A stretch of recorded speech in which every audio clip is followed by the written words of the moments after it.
It is a problem if people feel alone, and we should think about, ways of making it better.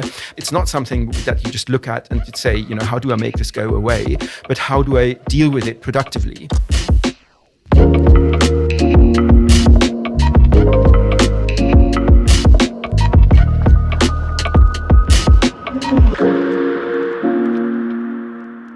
Death and loneliness. I'm Victor M. Sweeney, the so-called internet's favorite mortician, and I'm here today with a podcast that looks at death, but also looks at life. We have a fantastic guest joining us, Axel Seemann, who I like to think is a friend of mine. He invited me on his podcast a year ago and had a lovely time chatting about what loneliness means and how maybe death can be lonely. Today in our discussion, we discuss the idea about how maybe a death leaves a hole and that creates loneliness, but also this maybe more important idea of existential loneliness. Maybe some of you here feel that. I feel that on occasion, that sense of maybe not fitting in or not knowing what life holds. Oftentimes, when I have a big funeral coming up, and I'm thinking about all the things that need to be done, there is a sort of loneliness that comes with that. As you're the only one with all these ideas swirling in your head, and maybe it's all hanging on you. Anyway, our guest, Axel Seemann, studies this idea of loneliness for a living, and he is fascinating. I hope you all enjoy his discussion as much as I did. Now, before we jump in, part of what makes this podcast more than just a discussion between two people with different fields of interest is I want to bring you as the listener in. This is our podcast, not just mine. And so part of that is fielding questions from you. If you have a question, by the way, please direct it to deathandpodcast@gmail.com. Also, at deathandpodcast.com, there's an option to leave an audio message in which we can hear your voice, which would be fantastic.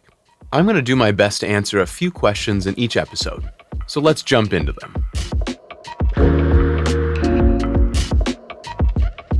Here's a question from Emily Siraj, who I've actually corresponded with before. What is something about death that you think almost no one outside your profession truly understands and sometimes misinterprets? Isn't that a fantastic question? I think on the whole, we like to think of life and death as being in two separate boxes, right? These are the things I do while I'm alive, and when I'm dead, there's a separate set of actions or maybe inactions that happens. If you're in my profession and you walk where I do every day, you see death and life being very, very closely linked up. And so I guess if I had to say there's one thing that morticians see is that it all runs together. We have both life and death in our lives at exactly the same time. They're all part of this great scheme of being human. And they're not merely meant to be separated and kept in different boxes. We have to embrace death every day as we do life. And we have to embrace life in that same passionate, important, reverential way in which we think about death. I actually received 3 questions that were very similar from our friends Kristen, Michelle, and Shay. But each of them runs a little something like this. While working on a body, have you experienced paranormal activity, such as an eerie feeling or things that happen in the room? I never have. I got to tell you, if ghosts are real, I don't think they haunt funeral homes. I think they have bigger fish to fry. While I have been creeped out before, I've always found there's been a natural explanation. So one time, I was at the funeral home late at night. It's pitch black outside, no moon. It's 2 a.m. and I finish getting a dead body ready. And I leave through the garage, and before I open the door, I hear muffled talking. I didn't know what it was, so what I did is I opened the door and I ran out screaming. I went, "Ah!" ah, and then I hear two guys go, ah, and take off running. And what it was actually my boss's son and his friend coming back from the bar, and they cut through the funeral home yard on the way to their house. And I scared the absolute crap out of them. So there's always some natural explanation, at least for the paranormal activity that happens around the mortuary.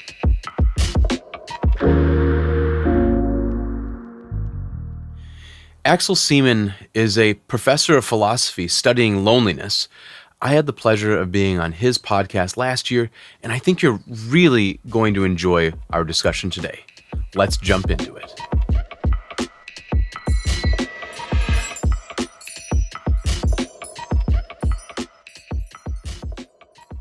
Hello, everyone.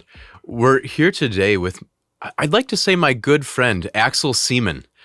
I was on his podcast last year called Loneliness and You. Really fantastic podcast that explores the psychology of loneliness and how it maybe affects all the rest of us. Welcome. I'm so excited to see you again. Victor, it's really good to see you, and thanks for the very kind words. And I'm very much looking forward to our conversation today. So, Axel, when I was on your podcast, we were talking about loneliness and death. And I don't necessarily want to exactly retread where we went, but tell me, what are you working on lately? What have you discovered about loneliness in the interim since I talked to you last?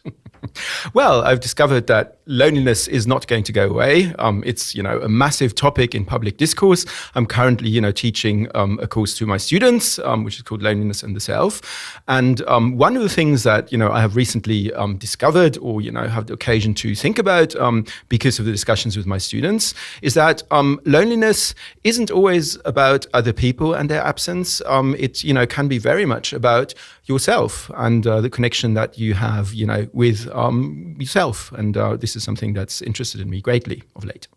That's kind of fascinating because I think I'd say my base level of operation is kind of this melancholic, sometimes in my head, kind of loneliness, I guess. And I think there's a beauty in talking about loneliness as just you and being lonely. Because I feel that. I feel that sometimes, on long, hard days.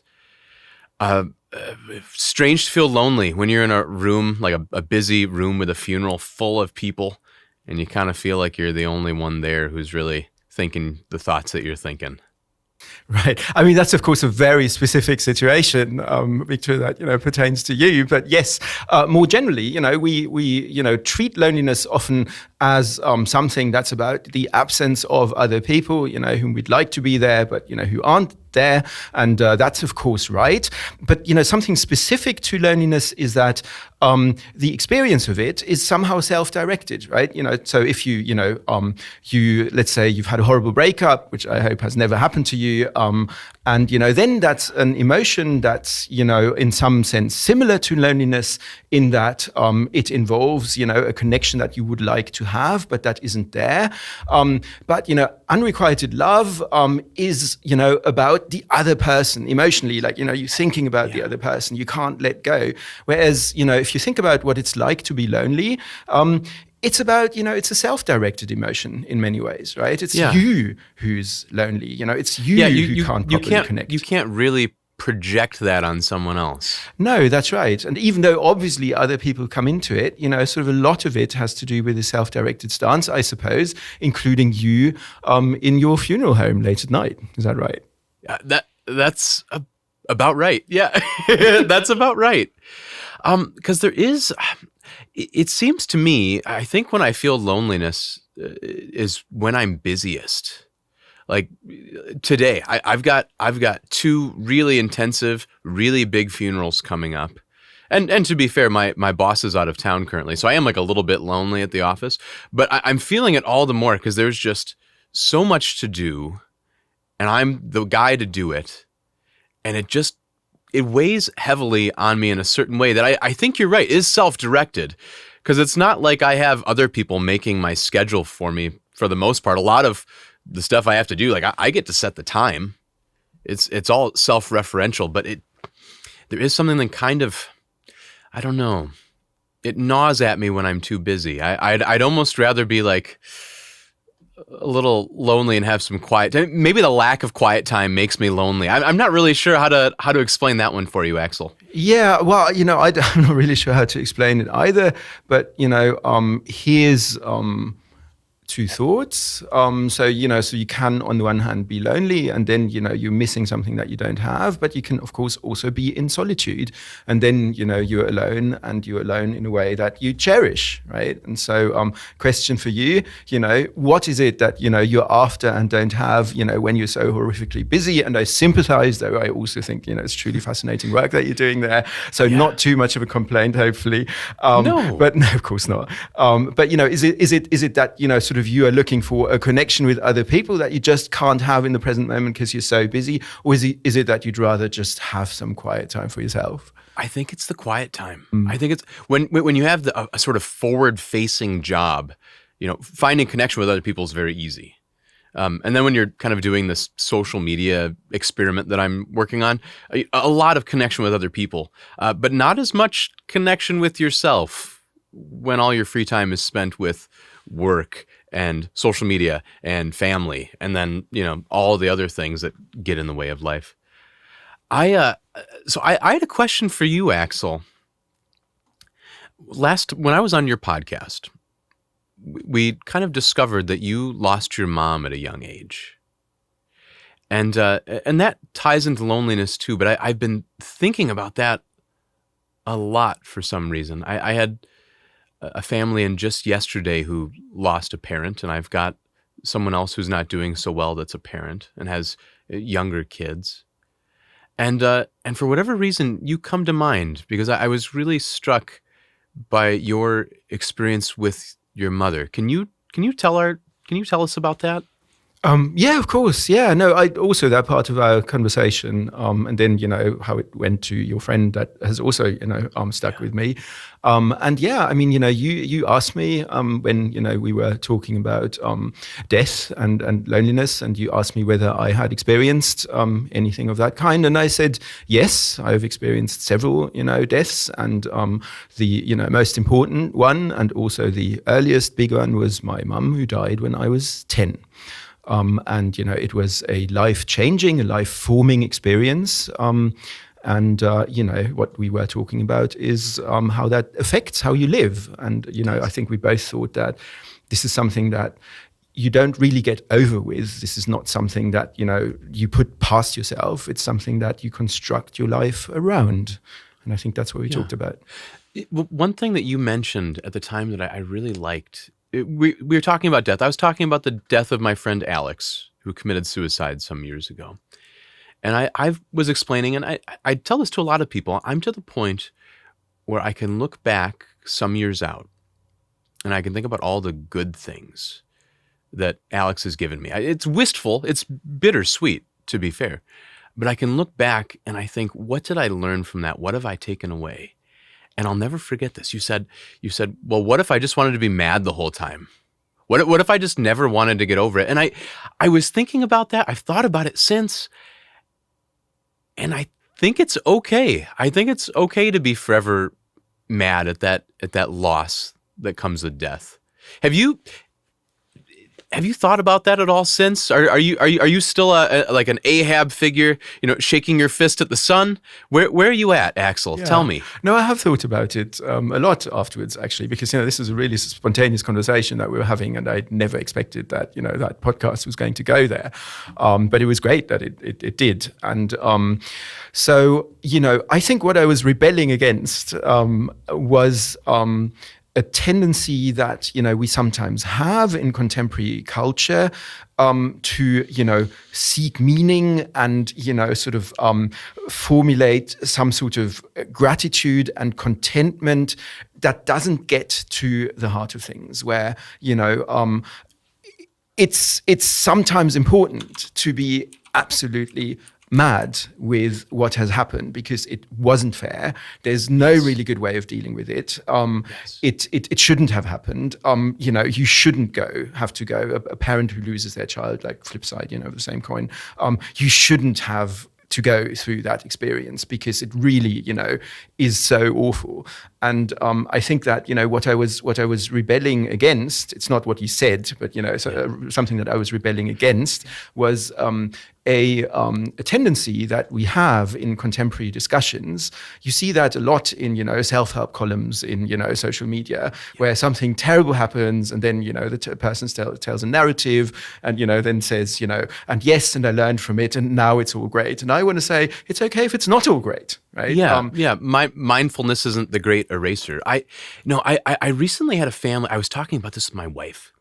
So, at least in my world, I'm a Catholic, and we're very big on like both and, right? The principle of like, you can be this and that, kind of in equal measure.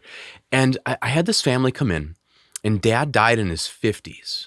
Okay, and they're a very religious family, evangelical Christians, and they go, well, we're just so happy. Dad's with Jesus now. He's never gonna suffer again. Like, how we couldn't be any happier. And it was weird for me, because I'm sitting here going, Dad is in his 50s. Like, there are grandchildren he's never gonna see, and like you've now found yourself a widow at 56. Like, that's a little young to be a widow, And in talking with the family and then talking with my wife, I was like, it is, I think, sometimes this like euphemistic thing. We want to wash over death and loss and loneliness even. We want to wash over it and say like, oh, it's going to be great. It's going to be fine. It's all fate. And maybe it is all fate, but I don't know if there's any problem with sometimes being a little angry about it and being human about it. For goodness sakes, we can wrap ourselves up in our beliefs sometimes, I think, to the point where we like forget this human caveman element of what we're experiencing. And I think you need both. You need both. Absolutely. Kind of the emotional, human part that you can't really control. And then maybe you need the cerebral part too. Absolutely. Yeah, I couldn't agree more. I mean, in the discussion about loneliness, at the moment, there's a big emphasis on how to cure it, right? Where, you treat it as if it were something like, cancer or, some illness. And of course, it is a problem if people feel alone, and we should think about, ways of making it better. But at the same time, similarly to grief, this is an emotion that it also, has to be sat with. Like, we have to be with it. Sort of, it's not something that you just look at and you say, how do I make this go away? But how do I deal with it productively? And I think, the anger that I described can be, a means of dealing with things constructively, right? And then, the big challenge is to, not become, this solely enraged, this enraged figure who's just shakes their fist at the sun that you just described. You need to be both and. But to be both and that's of course, at the heart of living well in general, right? That's at the heart of, being able to be in the world and not just be, sort of a passive tool, but also not be the radical outsider who just shakes their fist, right? And it's, that's a life well lived right there, where you manage to balance these things and, also accept that they can't always be balanced. Like, we're not always in perfect harmony, and that's okay. So there's this aphorism that I believe in, and it goes like this. It says, grief is the price you pay for love. And so my question to you, as one who studies loneliness, is what is the price we pay for loneliness? I'm curious. I want to flip it and see what you think. Yeah. So I think because grief isn't bad, right? Yes. Grief is this neutral, natural thing. Yeah. So what is the So I think price you pay for grief? I have, I need to give at least two different answers for different kinds of loneliness. On the one hand, you can experience loneliness because there was, something or someone that you had and now it's not there, right? So, you feel lonely because you were part of a wonderful group of friends, but, now you've moved away and these friends aren't there. And so you feel lonely because you don't have them, right? And then it's fairly obvious, what the price is. It's, you had these friends and hopefully you're going to have other friends, or, perhaps you can make it so that, the old friends don't really go away. And then that's the price you pay, right? And it's a price worth paying, because the experience, encourages you to think about how to make things better. Right. But so that's the first part of the answer. But then, there's also a kind of loneliness, at least for some people, that's always there. And it's not, directly connected with, the absence of someone else. It's just like, a feeling that you just feel isolated, disconnected from the world quite generally. And it's not because, there's something that, was there or that you'd like to be there and that isn't there, but it's just a fundamental inability to, be well in the world. And there it's a lot harder to say what the price actually is, because you just want to say, this is just bad and it needs to be, made better if possible. Is living enough? Could you say like, yes. Loneliness is the price you pay for living? Yeah, on some ways, on some views, that's right. On some views, being alive, which, can be wonderful, but it can also be horrible. And that's, that experience, that wild ride, right? That wild ride that we all undergo and cherish, but also fear. And that's the price. Yeah, perhaps that's a great answer. Yeah. Well, so this is interesting. So if there are two types of loneliness, I deal with the former more than the latter, right? It's very acute. Someone comes and sits down with me either later in the day or the next day after someone has died. Like that person's presence is very visibly missing from our meeting. And I don't really see the existential loneliness until later, I think. If I'm reading this right. Like for instance, my boss's dad, Chuck, he's the oldest licensed mortician in the state of Minnesota. He's 89. And he's doing some medical treatments, but not very hard, because he's like, well, my wife has died. I'm an old man. I like golfing. I like going for a drink at the American Legion. I like seeing my family, but I'm old. Like my time has come. And I think that's, at least with him, and maybe with others too that I run across, like there is kind of that yearning almost for the time when you won't have to be lonely anymore. Right. That yearning for that time when maybe all the cares of this life have come and gone. Yeah. And that's probably not good advice for someone who's dealing with existential loneliness. Like, well, just wait another decade or two until death takes you. But I think there is some nobility that, especially as you get closer, right? My almost nonagenarian mentor, Chuck, he's getting closer all the time. Yeah. And he's not afraid, which I think is really beautiful. Yeah. That sounds beautiful. Yes. It also sounds beautiful to be able to just go to the American Legion and have a drink with your friends, or, so go fishing, I mean, that sounds like, a kind of wisdom that, this person has acquired in the sense of their life, right? Where you can, look with equanimity at, what has happened and what still is to happen, right? And you're kind of unfazed by it, and you cherish what you've got, but you also see it's not going to last forever, and that's a good thing. It would be terrible if you'd be going to the American Legion for the next 500 years. That's the thing. Even like the good things, I think the patina wears off after a time. One would imagine. Yes, that's right. But I just want to sort of, that's different from somebody who's crushingly lonely, not, because they've lived a long life and the end is in sight, but that's just, their way of being in the world, where, you compare the loneliness. Perhaps the best way to compare it to is it's almost like a kind of depression, right? So it's almost like a clinical, it's getting to being a mental illness. You can debate whether it actually is like a clinical misanthropy, something like that. Yeah, that's right. Or, well, not even misanthropy, just a clinical sadness, really, of a particular kind. And then, this is something that, you just need help with, right? But that's very different, I think, from what you're describing. How about this? What would you say to someone who comes up to you and says, Axel, I'm very lonely. what small thing could I do to fix it? Because I'm sure there are listeners here with us today who are feeling this kind of crushing loneliness. So what like little snippet of advice do you think helps, even if it's just temporary? Yeah, I mean, I'm a philosopher. I'm not that great at giving advice, but here's what I would do. Here's what I have done. Several things actually. Find something that you like. Find something that you cherish, and something that keeps you busy. Like sort of, I play the piano and I play it badly, but with passion.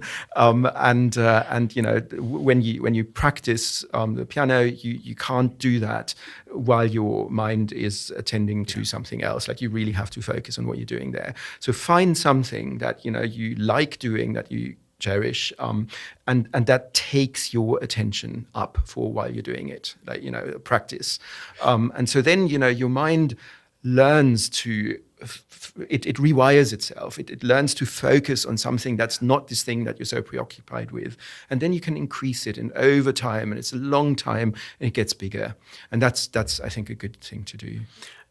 You reminded me, because you described it lovely. There's a quote I really like by an author I adore. His name is GK Chesterton, but he says something like this. He says, "Anything worth doing is worth doing badly." and maybe your piano playing falls into that. I don't know, but I think about that a lot myself, because I have little hobbies and things that I dabble with, none of which I do well, by the way. But there is some just relief from care when I'm tinkering away on a headstone that is absolute garbage, by the way. But there's something about doing the handiwork and not really caring what people think. Like my wife has recently taken up guitar again after not playing for 15 years. And she's like, "Oh, I'm terrible." I'm like, "Hey, anything worth doing is worth doing badly." GK Chesterton's great. Yeah. I agree. I couldn't agree more. Yes. Yes, because it's not about the end result. That so your wife is presumably not going to be, or perhaps she will be, I don't know, but she's probably not going to be a concert guitarist. No. But that's not the point, right? The point is the practice itself and the attending to and the care to the practice. That's right, and that's I think that's a thing that helps. Yeah. Well, and it is funny, once you start keeping the end in mind and you properly order it, I do think some things get easier. Like I have my funeral business, right? My goal is to just do a pretty good funeral. And I've given up on the idea of perfection a long time ago. So like I tell people come in with all sorts of ideas. Okay, I had a family recently who they wanted to do, I haven't been to a baby shower in a long time, but they said they wanted to do it like a baby shower where you address your own thank you card, so then the family can write the thank you card back to you. And so they're explaining this to me because I'm just ignorant. And I'm like, well, we're going to have 400 people at this funeral. You don't want to have 400 envelopes with postage and write 400 thank you cards. Like, we could just do this the normal way, where you write a thank you card to someone who drops the meal off at the house, and everybody else just knows you're grateful because you were there, right? But people have these ideas, and I tell people, like, you can have a fairy tale wedding. Nobody is looking for a fairy tale funeral. Like, it's because there's a dead person there, it's going to be imperfect. Like, you don't really plan on dead bodies at your weddings, because they're not great, they're not the ideal. And trying to, I disabused myself of that a long time ago. No funeral is going to be perfect. And trying to pass that along to some families is a fun challenge. I mean, that's very good of you, Victor. But I think, you're the funeral expert, but I think it's probably important that the funeral not be perfect, because amongst many things, but one of the things that a funeral does is it allows an outlet of emotion. It allows an outlet of grief that, of course, then you also have to capture again, but that has to be there, right? And I would imagine that for that to happen, the environment shouldn't be perfect. right? It should be imperfect. And so, because that empowers you to kind of let go, right? Because it's not intimidating, because stuff goes wrong and, isn't quite what it should be. No, and if we're talking about grief and dying, like, you by necessity have to grapple with it because you're human, and you by necessity will have to embrace it, whether willingly or unwillingly, you have to. And it kind of goes back to what we were talking about with people who only want to live in the cerebral element and not that physical element. Like your physical element is always going to be imperfect. So why you should expect a funeral to come off perfectly, I don't know. I had a question for you, Axel. So I was recently on a video on YouTube with Lad Bible. Don't know what and it is. They asked me, am I afraid to die? And I'm really not, because at the end of the day, I'm around death enough to just not be afraid of it. So my question to you was, as someone who is around loneliness, do you get lonely? Yes, I have been, intensely lonely in my life, which is, one of the reasons that I got interested in this topic. When I was younger, there were periods in my life where I have felt desperately alone, despite, having friends and family around me.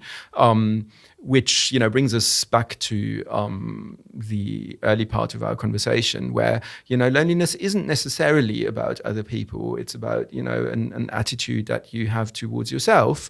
And I'm happy to tell you that I am now a lot less lonely than I was earlier in my life, and I think that the reasons why that is first of all, because I'm closer to death. I'm older now, and you begin to see, we're not quite there yet, hopefully, but you begin to see the end sort of swimming into sight, and it puts things into perspective, and it really helps with mastering emotions, including this one, and which is why we're always so afraid of getting older, and I think in many ways getting older is a wonderful thing. Not always, of course, and not when the body gives out. I always worked best in college on a deadline, right? You give me a deadline, I'll get it done. If it's an open-ended project that's way too far in the future, like it's not going to happen until the last week. But it is funny, like we call it a deadline,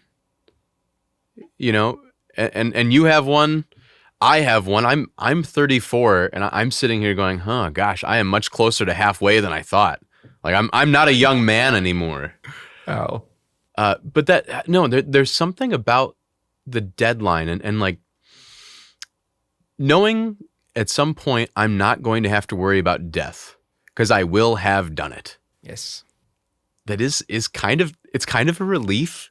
I don't know if that's a weird way to look at it, but it is. No. It is kind of, to me, a relief. Not at all. I mean, of course, one very famous, view in philosophy, a Stoical view, is that you shouldn't be worried about death anyway, right? Because so the argument goes, when death is, you are not, and when you are, death is not, and so there's this big gulf between the two, and that according to the argument, should encourage you not to worry about death at all. What do you think about that? I'm a big fan of the Stoics. I got to tell you, I didn't know it.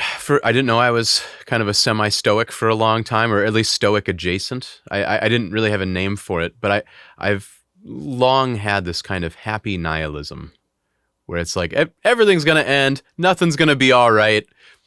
Everything, it's still Wednesday, still happy. and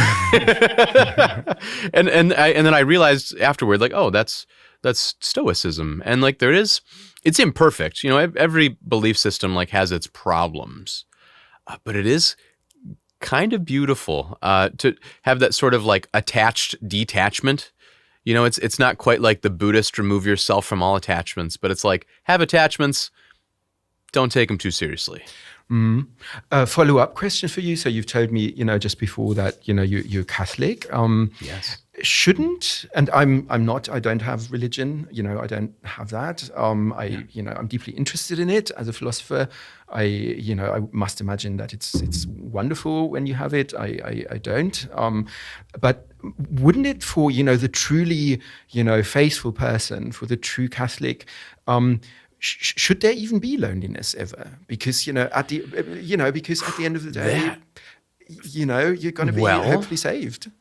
Well, and truthfully, right? Like if we said there's a deity and he is all-knowing and omnipresent, right? He is good. He's created us. He's created every little thing, down to the last grain of sand, and he's present. Do we have any excuse to be lonely? When he or his creation or his subcreation, right? Like your poor piano playing is subcreation. It's all around us. Do we have any right to be lonely? And I'm not a theologian yet, but I have to believe that it's okay to be lonely because it's part of creation. It's part of the human condition, right? Even Adam, right, in Genesis, was lonely. He had a cornucopia of animals and plant life and everything in front of him, and he was still lonely for something that was more like him. And so I don't know if there's any conflict. I think it's probably another instance of having both things. You have creation, and yet you can still feel lonely in the middle of it all. Yeah. It's probably a little bit similar structurally to another big question that arises at this juncture. So the deity has given you freedom, right? But at the same time, the deity has also told you what to do. You've got your commandments. So what does the freedom consist in, right? I think that's a related sort of puzzle in that there's the human element, the loneliness, or then the freedom. And in some way, it doesn't seem to fully fit into the master plan, does it? Well, and that's, I think a lot of that is just where our humanity comes in, Axel. It's like there are so many bad things going on in the world. I haven't watched the news in like 20 years. Okay. But I get little glimpses of these horrible things, and then I get them on the micro scale when, dead people come through my door. And there are so many bad things in the world, and that is always the question of like, why do bad things happen to good people? Why are normal people lonely? Why do you get married and then one of you has to be widowed? Right? Like surely that can't be part of the plan, but it is baked in. It's baked in. It's what we all struggle against. I mean, and I like to think that at least sometimes a lot of those challenges are I'm not going to say like ways to force you to grow in virtue. But I think you have the opportunity to. Mm-hmm.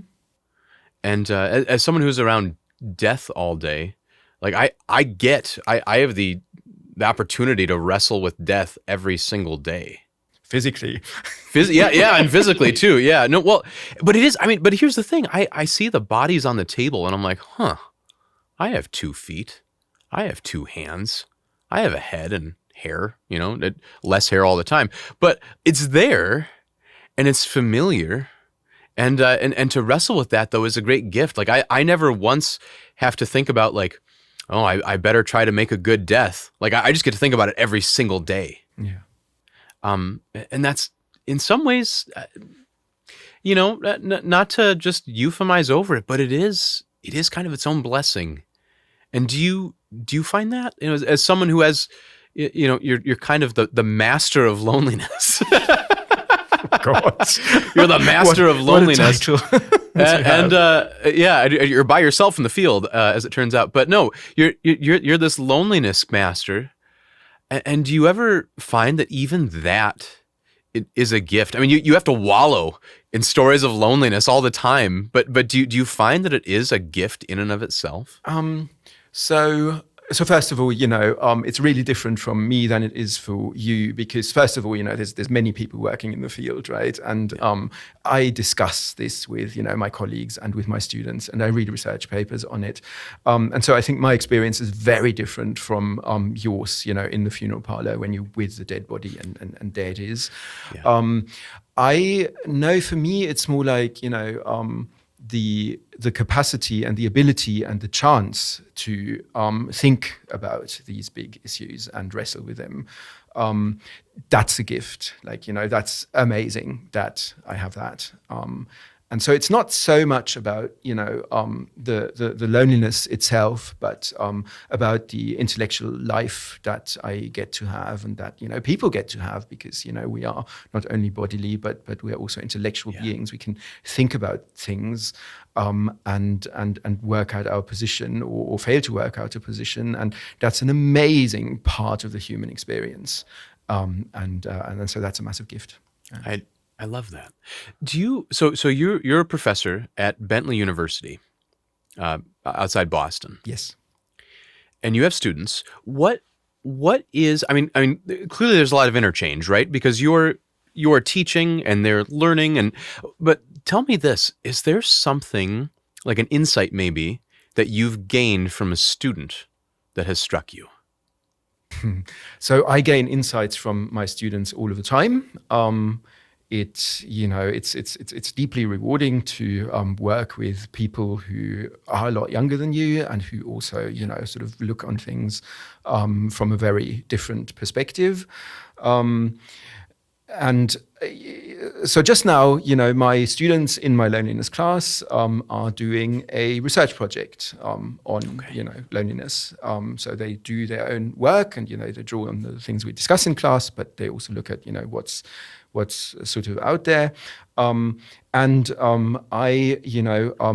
just discussing a draft paper with a student who is working on video games.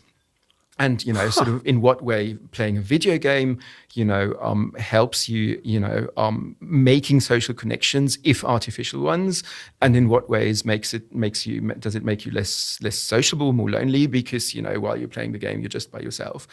And it's really, sort of taught me something about the extent to which many young people today live in a virtual world that is, just not the case for me. Like, sort of they really, sort of seem to sometimes lead a life that effortlessly, spans into an artificial dimension, which, when I read about it and I talk to the student about it, I see it, but it's just not like that for me.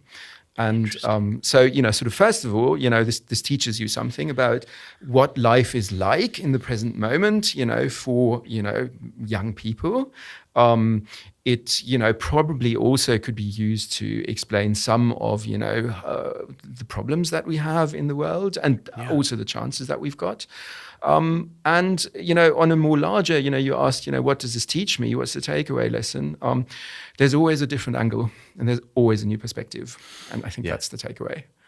Yeah, that's beautiful. I was thinking as you were talking about video games, I don't play video games. I live in a very physical world, one of flesh and bone, And one thing I was thinking about is, like, if you play a video game, there's almost always a social aspect, even if it's a one-player game. Nobody's playing a game in which you are a hermit studying loneliness, on the screen. No one's doing that. Absolutely.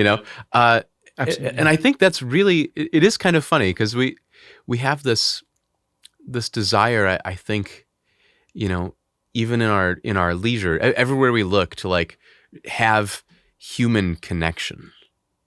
And that, at least for me, is what I've found to be most beautiful in my work. It's not being closed away in the back, draining blood from bodies. The most meaningful part is making these little connections, even if they're brief, even if they suck some of your energy, even if maybe they make you lonely. The human connection is just so vitally important, and I find it just so beautiful. and so wonderful. But then, so I fully agree. Human connection is an amazing thing. I think it's the glue that sort of to what holds us together, but also to sort of a life well lived. But then here's the amazing thing. As you just observed in video games, which I also don't play, I stopped at Pac-Man. Social connection, is forged within the game. So there is a connection. And, as I'm learning from my student, this can sometimes be meaningful, even though it's all in your own head. But then furthermore, you can, of course, play a video game with another person. So you meet with the other person in the virtual world, and you can replicate the social connection there. And it throws up this really interesting question as to what about social connection, the great thing that we all recognize, how much of this is in the world and how much of this is in your own head? Right? And that's a really good question. No, it's fascinating. We're so blessed. We have all these different dimensions. You have the internal, the external, now the digital, and even just to inhabit one of those, I think is such a great gift. I got to say, Axel, I'm so happy to have a chance to talk to you again, to have this social connection with you on the other side of the country.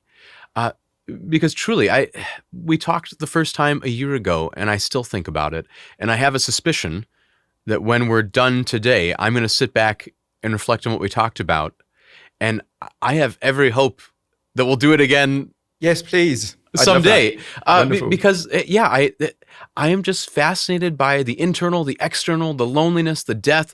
It's all tied so tightly together to have an opportunity to sit down with you and to try to extricate it. Just to begin to unravel the ball of yarn is so wonderful. So thank you for being with us here today, Axel, and just for sharing yourself with us.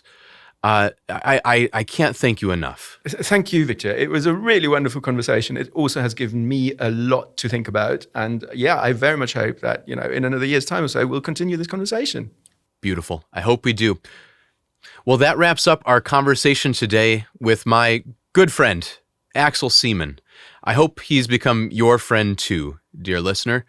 And if you get a chance, check out his podcast, Loneliness and You. And that's all for Death and. It's really amazing, loneliness, something everyone kind of wrangles with in their own life from time to time. And I've had people ask me if I'm lonely at the funeral home. Because when you're with a dead body, they're not there. They're inanimate. You can be lonely with a dead body. That's easy. But maybe the more challenging task is to kind of be at one with the body, at one with the person, still see them despite the fact that they're a corpse now. And getting to know any person that comes through my door, spending time with them, even if it is on the embalming table, that is really where we undo some of the loneliness of death. You get to be known by the undertaker. You get to have an obituary and be known by those who read your story. I don't know if there'll ever be a cure for loneliness. I think Axel is right. It's not curable. It's part of the human condition. But making connection with one another, that helps. Before we see each other again, would you just do me the kindness of liking and subscribing, and honestly, just share this podcast with the people you love. I would love to have more people in on what we talk about, more people sharing, more people sending those lovely questions that we all have about life and death. So until we meet again, this is Death and.